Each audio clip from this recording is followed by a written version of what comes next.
There's a story many years ago of an elementary school teacher. Her name was Mrs. Thompson. As she stood in front of her fifth grade class on the very first day of school, she told the children a lie.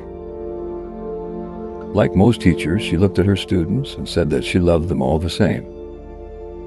But that was impossible because there in the front row, slumped in his seat, was a little boy named Teddy Stoddard. Mrs. Thompson had watched Teddy the year before and noticed that he didn't play well with the other children, that his clothes were messy, and that he constantly needed a bath. Teddy could be unpleasant.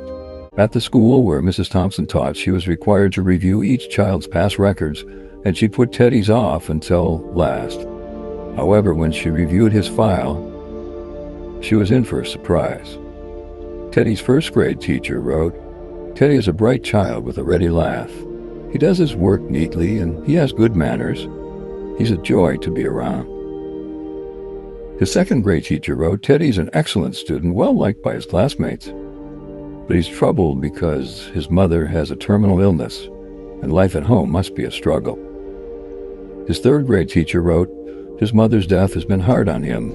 He tries to do his best, but his father doesn't show much interest and his home life will soon affect him if steps aren't taken."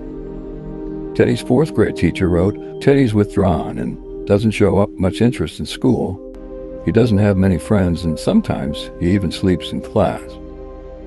By now, Mrs. Thompson realized the problem and she was ashamed of herself.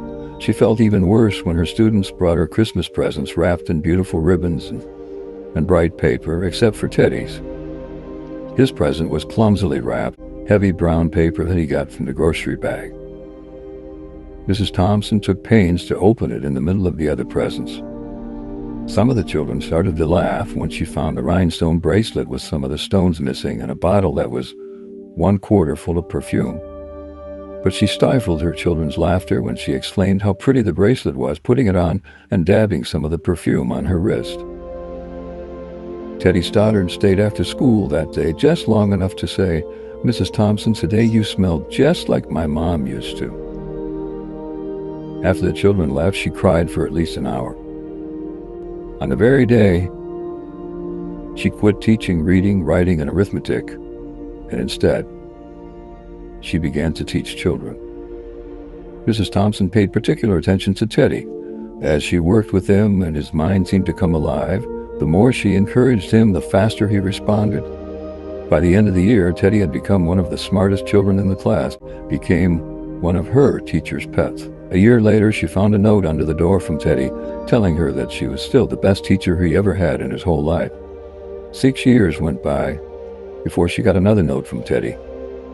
He then wrote that he had finished high school third in his class, and she was still the best teacher he ever had in his whole life.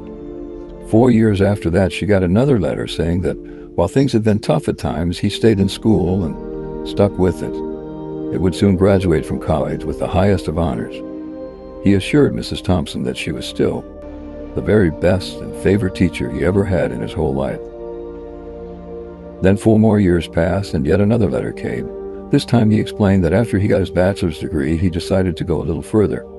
The letter explained that she was still the best and favorite teacher he ever had, but now his name was a little longer. The letter was signed Theodore F. Stoddard, M.D.